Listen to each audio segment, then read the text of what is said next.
ว่าจะถามเดี๋ยวเขาโทรถามหน่อยเด้อถามดูค่ะบอกคำว่าเป็นเกี่ยวกับพญาดิชิดวงนี่เฮาก็มีบ้านอยู่เด้ที่ระบาวมาให้ตอนนั้นฟังตามข้าวเพิ่นก่อนพี่น้อง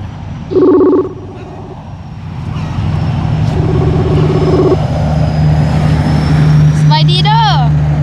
ฮัลโหลมีสัญญาณ จุดท้องเลยแหละ เจ็บท้อง โดย เป็นได้จักมือแหละ ท้อง3 มือนี่แหละ4 มือนี่แหละ 3-4 มือนี่ โดย ถ้าจะนอกเลือดพุ่นน่ะ ยังก็ ป่ะไม่ทายออกเลือดนี่จังมือเลย แต่ละมือที่ผ่านมาได้ซะ บ่ญาติ บ่ย่านแต่มื้อนี้น่ะย่าน แม่ ย่านเป็นพิเศษเด้อบ่มื้อนี้ แม่น โอ้ย ทายจนสัตว์เลย หว่า เฮือนล็อกหมดอยู่ตอนอยู่กลางเวทนี่ก็ล็อกหมด ใกล้กันบ่ บ่คายแล้วบ่าวเจียงคักกว่าแล้วแก่ บ่ มันนี่ อืม ดิบแก่ ติ้วๆๆๆเนาะ แม่นเป็น เต้งได้เนาะ แม่นแตก มัก สไตล์แบบนั้นเลย โอ้ยให้น้องชายขี่ให้ได้เนาะเพิ่นสิอันเอาอยู่บ่ เนาะเฮาว่าสิขี่ไปลิดเนาะ เอาดิรถเจ้าไอ้นี่เพิ่นสิเชื่ออยู่บ่เนาะ เนาะ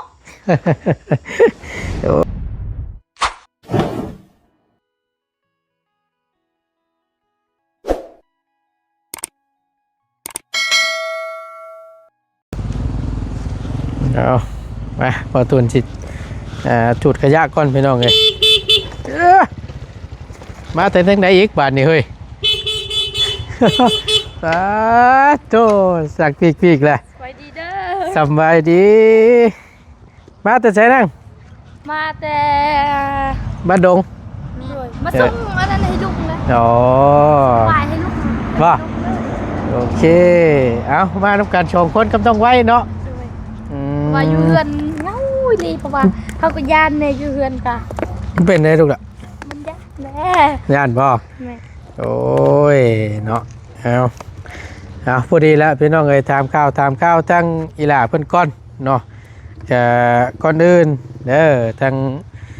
ละเปาก็ขอแสดงความเสียใจนํกับทางลุงเจ้าเด้อ โดด ทางลุงเดิมพี่น้องเอ้ยก็ถือว่าได้เสียชีวิตไปแล้วเกี่ยวกับพยาธิในตัวว่าซั่นซะเนาะ แม่ เกี่ยวกับพยาธิในตัวเพิ่นที่เพิ่นเป็นพี่น้องอาชีวอยู่ดอกว่า เพิ่นเป็นหยังกันนะก็ได้ลมหายใจจากไปแล้วก็กินฮอดแล้วเด้อเนาะ เอาพี่น้องสบายดี โดด อีกข้อหนึ่งเด้อพี่น้องเด้อสบายดีเบัดสุขุสุคนภาพก็อาจสิมืดๆแน่น้อยหนึงเนาะ ว่าคิดฮอดเลยเราเฮาแฮงให้คู่คืน บ่ แม่นว่าอยู่เฮือนกับมันบ่ม่วนนะจักมันเป็นอะไร มันเป็นอะไรอยู่เอ้ย จมกับความอดีตจมกับอดีตนะแบบแต่ก่อนนะทางแม่เฮาเอาทางพ่อแม่ไปพุ่นกะยังเรือแม่ตู้เห็นอยู่นี่ล่ะกะบางเทื่อเฮาก็ลิ้นน้ำอายผู้เพิ่นฆ่าตัวตายและลิ้นน้ำเพิ่นแต่เดี๋ยวนี้จักสิเบิ่งไผแม่ตู้ก็บ่เห็นเพิ่นก็บ่เห็นแถมลูกก็เสียแล้วจักสิเฮ็ดจังได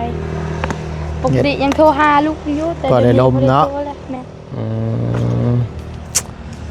นี่แหละพี่น้องเอ้ย แบบมันจักสิเฮ็ดจังได ก็มันก็มีคนเฮาเนาะก็ของคู่กันมีเกิดมีตายมีรับลงไปเนาะก็อันนี้ก็ขึ้นอยู่กับว่าเฮาสิเฮ็ดปุ่นมาหลายซำใดพี่น้องเอ้ยทุกคนก็คือว่าหั่นแหละก็ต้องได้จากจะไปสิไปก่อนไปหลังเพิ่นเท่านั้นเนาะเบิ่งคลิปเก่าๆนะก็คลิปเทรนด์ได้พี่น้อง ช่วงเรามามันแรกๆนะ คันซั่นเฮาก็เฮ็ดบุญหลายๆแหละเนาะ เอา ปี เนี่ย หน้าเฮาจึงสิบ่ตายเนาะ แนวมันได้แหละ อายุ เอ้ย พันปีว่ะ ทำพวมยังมีชีวิตอยู่นี่สร้างคุณงามความดีไว้ เฮาตายไปนั่นบ่มีหยังที่จะเอาไปนำได้นอกจากบุญกับบาปเบิดเท่านั้นที่สิติดตัวเฮาไป เงินก็บ่เกี่ยวเนาะ เครื่องของเฮาหามาพวมยังมีชีวิตอยู่นี่หามากับมีแต่เอามาไว้ให้ผู้อยู่อย่างเช่นพ่อแม่คือบ่ตูนก็ลูกเต้าจังซี่นะพี่น้องลูกเมียผู้เพิ่นอยู่นั่นแหละว่าซั่น ศา ซะ สนาเขาพอกันอีกเด้อเนาะ ลักษณะพ่อกันดีกว่า แฟน พ่อกับพ่อขบุญเท่าฮอดจอดถึง เนาะ พากันกินข้าวแล้วบ่ ยังบ่ทันกินเทื่อแต่เช้านี้ค่อยฮักกินเทื่อเดียวฮักกินนี่ บ่ กินจังไดมันก็บ่ลงมันบ่แซ่บนะกินบ่ได้กินข้าวเลย เจ้าบ่ได้กินข้าวเลย บ่ได้กินข้าวเลย กินได้กว่า กินนี่มันกินน้อยเดียว เห็นว่าก็ได้ กินน้ำแหน่บ่ไหวเด้เนาะ ถ้ามันเป็นจังไดมันบ่อยากเลยนะ โอ้ยเป็นจังได๋พอเจ้าคือจังหวะอันนั้นอยู่อันเห็นบ่สบายบ่ มันเป็นพยาธินะพยาธิแบบทายแล้วมันเป็นเลือดมันเป็นเหลืองๆนะ เวลาเฮาตายน่ะเป็นเลือดออก มัน มา ออก น้ำ เป็นเลือดนะมันบ่ได้ออกแบบใดนี่เข้าใจนะว่าเบิ่ง เบิ่งเอามันอาจสิมืดแน่นิดนึงพี่น้องบ่ตูนขออนุญาตอันเสียนมุมกล้องก่อนมาพี่ก็ได้หลายมันแจ้งๆได้มาพี่โอเคมาพี่ก็ได้โอเค นี่ก็บ่เข้าได้บ่ ใช้มันบ่เห็นได้ เป็นไหลโอ้ อืม บ่นี่นะ อ๋อโอ้อันตรายดีพี่น้องเลย อันตรายเลย เนาะสร้างเป็นแท้บาดนี่แล้วสิมาบ่บาดนี่เราสิมาบ่ เลยมามื้ออื่นแหละเพราะว่ามาทางซ้ายอยู่บ้านเฮาเพราะว่ามันมียาเด้ อย่าพ่อเจ้าเคยเป็นบ่ฉะนั้น ก็เคยฮักก็เป็นเทอนี้เป็นพยาธิอันน่ะบางคนเพิ่นก็เชื่อหลายได้เป็นพยาธินี่แหละ เพิ่นเอิ้นว่าพยาธิหยังอัน ถ้าเฮาเอิ้นนะพยาธิทองแดง พยาธิท้องแรง แม่ทองแดง มันบ่ได้เราบ่ได้เป็นเกี่ยวกับฤทธิ์สีดวงบ่ บ่รู้จักนำเพิ่นคือกันว่าจะถามเดี๋ยวเฮาโทรถามหน่อยเด้อ ถามดูค่ะบอกคำว่าเป็นเกี่ยวกับพญาธิฤทธิ์สีดวงนี่เฮาก็มีบ้านอยู่เด้ที่ระบาวมาให้ตอนนั้นฟังตามข่าวเพิ่นก่อนพี่น้อง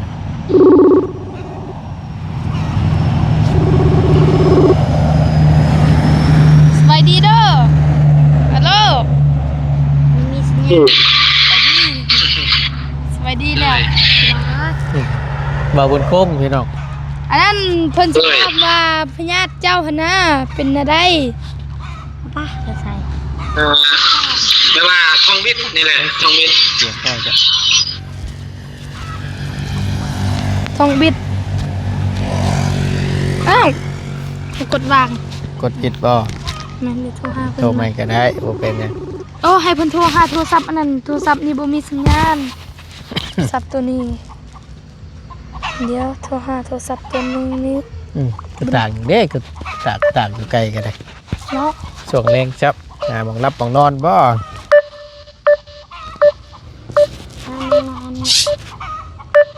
กดโทรศัพท์ ได้บ่ ปิดบ่ติดเดี๋ยวเฮาโทรโทรศัพท์นี่ก็ได้เฮากดวาง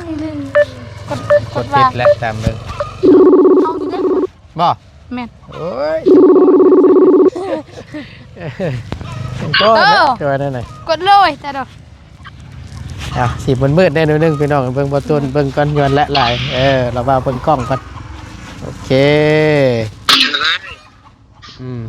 เป็นอะไรคิดจังว่าเห็นบ่สบาย เจ็บท้องนี่แหละ เจ็บท้อง โดย เป็นได้จักมื้อแหละ ท้อง3 มื้อนี่แหละ4 มื้อนี่แหละ 3-4 มื้อนี่ โดย ถ้าจะนอกเลือดพุ่นน่ะ ยังก็ บ่ไม่ทายออกเลือดนี่จังมือเลย น่าไป อากี้มีมือปุ้งนาหามนี่ใส่ตั้งไงจ้ะ มื้อพรุ่งนี้แล้ว3 มื้อแล้ว 3 มื้อนี่แหละยังบ่ดีขึ้นบ่ ว่าสิกลับมื้อนี้แต่ว่าเบิ่งนี่แหละเบิ่งอาการก่อนว่ายังอยากคันว่ามันไข้แน่แล้วก็สิค่อยกลับบนละให้มันแล้วเวียกอยู่นี่ก่อนกลับนะ อันว่าเพิ่นไปส่งราชการเรียบร้อยแล้วล่ะว่าทางลุงเจ้า ส่งแล้วเพิ่นบ่ เดี๋ยว ไปบ่ทัน ตรงแล้ว แต่2 มื้อ3 มื้อเพิ่นเฮาบ่ทันย่ำเฮา เนาะคือว่าล่ะพี่น้องเอ้ยตอนบ่ต้นขึ้นมามื้อแรกกับพ่อเราอยู่ตลาดเชฟปูนน่ะกำลังสิเดินทางว่าซั่นทางบ่าวบุญคงเอาจังใดก็ขอแสดงความเสียใจนำหลายๆเด้อบ่าวบุญคงเด้อ โอ้ยขับใจหลายเด้อว่าตุนเด้อ โอ้ยเบิดพญาธิโรคาแล้วแหละพี่น้องเอ้ยหายเจ็บหายปวดแหละ เนาะ เนาะทั้งเดิมอันว่าถ้าเฮ็ดบุญด้วยบ่หรือว่าแนวใด บ่เพิ่นบ่ บ่แบบขวัญ ถ้าผูกแขนนี่นะผูกแขนแล้วก็สิล้มเรื่องเครื่องคอมยังอยู่เฮือนนี่นะ อ๋อลมเกี่ยวนี่แหละ นั่นแหละโดยถ้าสำเร็จเสร็จแล้วก็สิกลับ พวกมีจ้าเจ้าเอ้ย กำลังนี่จะเล่าเรื่องเด้อกินข้าว ได้ยังกินข้าว กิน ปลา น้ำ ตัว โอ้ยเป็นจังได๋ สัญญาณก็ได้เนาะทั้งใดทั้งเจ้าบ่ฮะ เงินเน็ตแล้วบ่เฮานี่แหละมันเงินเน็ตแล้วมันอันนี้เด้เพิ่นส่งข้อความมามันเงินเน็ตแล้วบ่ ตายคักปานนี่เฮ็ดได้บัดสิได้เติมอยู่บ่ บ่กัด เอาบ่แรงนอนใช้บ่แรงไงน่ะ นอนเฮือนแล้วนั่นเฮือนพ่อน อนเดือนป้า ด้วย หลังใดน่ะ หลังใกล้เฮือนเฮาหั่นแหละ โอ้โอเคเฮือน หลังใหญ่2ชั้นนั่นบ่ แม่ อืม นอนอยู่เฮือนเพิ่น เพราะว่า ที่ผ่านมาเนี่ยก็นอนอยู่เฮือนเจ้าเอง แม่ เป็นหยังมื้อนี้ก็จึงได้นอนเฮือนป้าก ะอยากนอน แต่ละเทื่อเด้ แต่ละเทื่อค่ะ บ่ได้อยากนอนเพิ่นไหนเฮือนเพิ่นก็เป็นห่วงเฮือนตัวเองแน่แต่เดี๋ยวนี้เฮาย่านนะ ย่านหยังล่ะ ก็ญาติ แต่ละมื้อที่ผ่านมาได้ซะ บ่ญาติ บ่ย่านแต่มื้อนี้น่ะย่าน แม่ ย่านเป็นพิเศษเด้อบ่มื้อนี้ แม่น โอ้ย ขายจนสัตว์นี่ หว่า เฮือนล็อกหมดอยู่ตอนอยู่กลางเวทนี่ก็ล็อกหมดจ้ะ มันเป็นอะไรบอกระบาวได้บ่ อ๋อบอกว่าได้ นะก็จะว่าย่านเป็นพิเศษแต่มื้อนี้ บ่เฮาญาตินะจักนั่นแหละเฮาญาติมันบ่ได้เป็น ใช่พี่น้องเอ้ยเนาะแล้วถ้าเจ้าสิอันนั้นบ่ถ้าเจ้าสิอยู่กินน้ำบ่อาจจะใช้เวลาในน้อยหนึงได้ โด ล่ะ ยก็บ่ได้อยู่กินแลอยู่ลิ้นน้ำบ่าวนี่แหละ อยู่เห็นน้ำระบาว โดยเพราะว่าเฮาก็อยู่เฮือนก็เฮือนเฮาก็ล็อกมาแล้วบ่มีหยังน่ะเป็นห่วงเฮือนเงินก็บ่มีจะเก็บอยู่เฮือน ใครอยู่ซั่นเนาะแกผู้ดีทั้งอีหล่าเพิ่นมาส่งป้ายรถของน้องเตียงน้องใจดีเพิ่น แม่ หมู่เดียวกันบ่ แม่น รู้จักกันใช่บ่ แม่น เดี๋ น้ ยว อง ไป เลี้ยง เบิ่งนำกัน น้องเลี้ยงหั่นน้องใจดีใจดีก็ซื้อนํกันบ่แม่นซื้อเดียวกันหมดเนาะเลี้ยงกับใจดีเนาะ ใส่น้ำกันได้พี่น้องไอ้เนาะก็ดีอกดีใจน้ำทั้งน้องเพิ่นทั้งสองหลายๆเนาะแต่มื้อนี้อาจจะยังบ่ได้ไปม เพิ่น อบ เป็นพี่น้องกันบ่สองคนน่ะ แม่น เป็นเอ้ยน้องกันบ่ เอ้ยน้องกัน ผู้ใจดีหั่นยังน้องแล้วหรือเอ้ยล่ะ แม่ของน้องใจดีนี่สิเป็น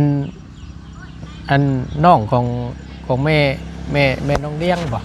ในพี่น้องประตูก็จำบ่ได้เลยเชื่อง่ายก็ลูกเอ้ยลูกน้องนั่นแหละ โดยสองคนขี่รถนำกันเนาะแม่นนั่นแหละ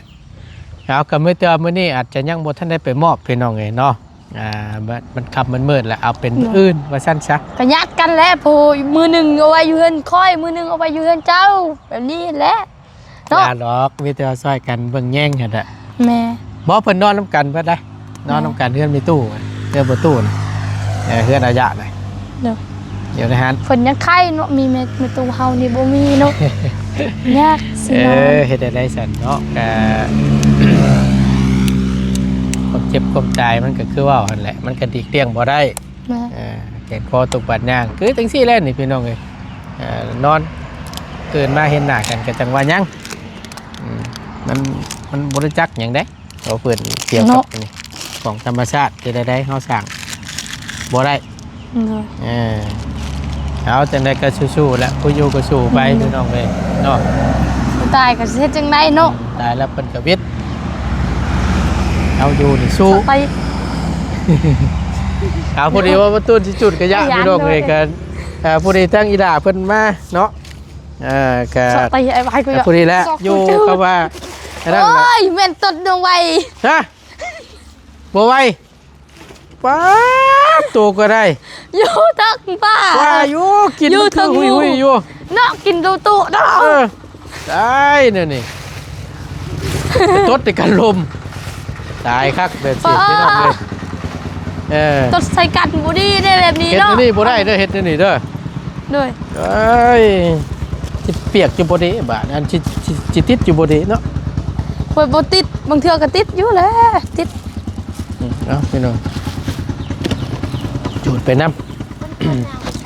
เอ้าเคกล้องเค้กไผนี่ ำนะ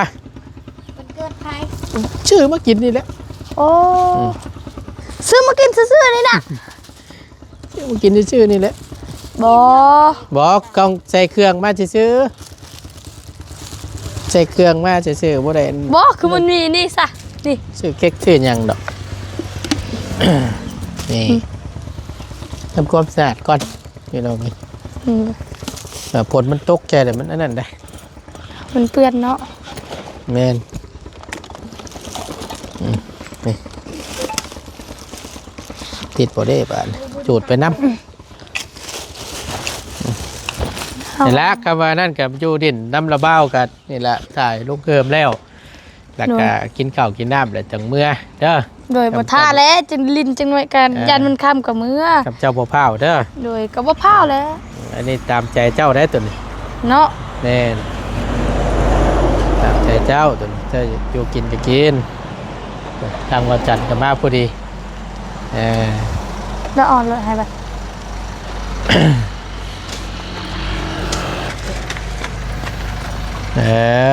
เป็นยังเนาะสบายสบาย โอเคทางวันจันทร์ก็มาแล้วเป็นน้องไงเดี๋ยวหาบอกจอด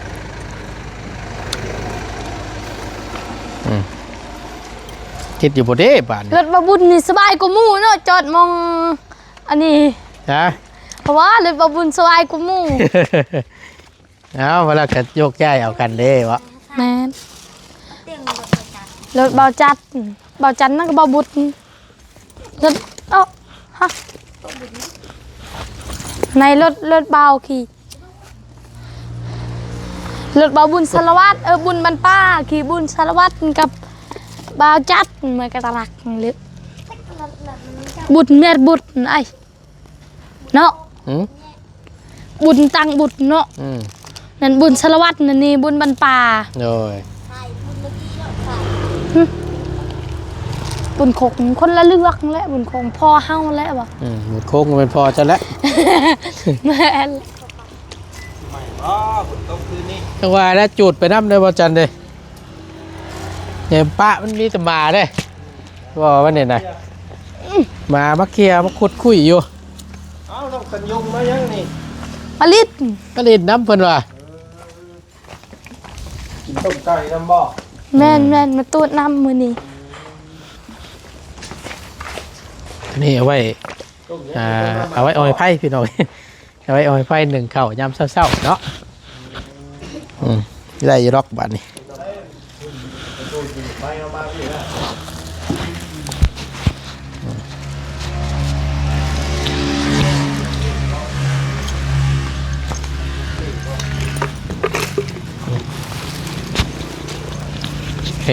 โอเคละไปเบิ่งดูหัน รถนั่นน้องเลี้ยงนั่นน้องใจดีน่ะ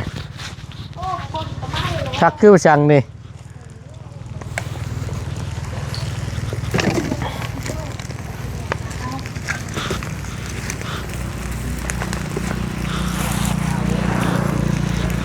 จุดไปน้ำมันแห้งกับจุดอีกข้อมหนึงพี่น้องเลยก็ฝนมันตกน้ำแน่เนาะปะไว้ก็ไม่ตำบาแล้วมันย่องเงา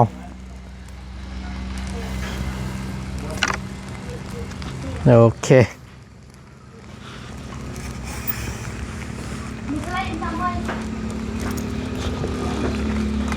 ไปอึ๊บโอ้คักบ่คักบ่คักบ่ ข้างหม้อต้มไข่บุยพอได้กินก่อน เนาะห้องท้องท่าเนาะนี่เด้ถ้าเงินลุงเพิ่มจักเกียมไว้ก็ได้ อะไรปะปะตะ ปะโอเค นี่มีสิแกงเขียวหวานมีเมนูเขียวหวานว่าซั่นพี่น้องเนาะรถน้องเพิ่น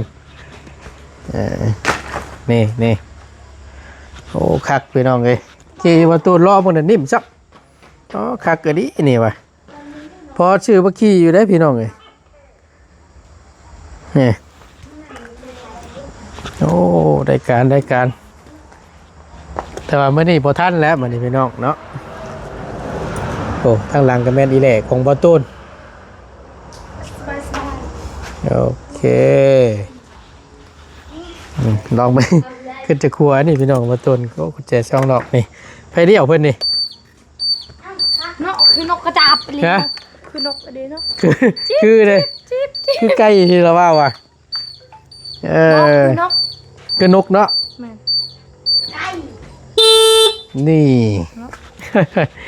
โบคักเขาแกรถเบาเจือก ฮะคล้ายๆกันป่ะ โบคายและเบาเจือกคักกว่าและแก บ่ มันนี่ อืม ดิบแกม ติ้วเห็นป่ะ แม่นเป็น เต้งได้เนาะ แม่นเป็นเตก มักสไตล์แบบนั้นเลย โอ้ยให้น้องชายขี่ให้ได้เนาะเพิ่นสิอันเอาอยู่บ่ เนาะเฮาว่าสิขี่ไปลิดเนาะ เอาดิรถเจ้าไอ้นี่เพิ่นสิเชื่ออยู่บ่เนาะ เนาะ โอ้ยพี่น้องเอ้ยเอาปิดละกุญแจ เนาะมันสิหมด แม่นเอาโอเคสันเนาะทางเราบ่าวก็สิได้ขอจบคลิปก่อนเนาะจังใดก็ถ้าอยู่กินน้ำกันเด้อครับมันเจ้าบ่ฟ้าวเด้อจักสิแม่นจักโมงแล้วพี่น้องเอ้ยเพื่อมันสิชุก ถ้าบนต้มไข่ถ่านี่ก็ได้เอาโอเคพี่น้องเอ้ยอยู่ดีมีแห้งขอบคุณหลายๆสำหรับคลิปนี้บ่ตุนลำลาเด้อพี่น้องเด้อพบเจอกันคลิปหน้าสบายดีเด้อ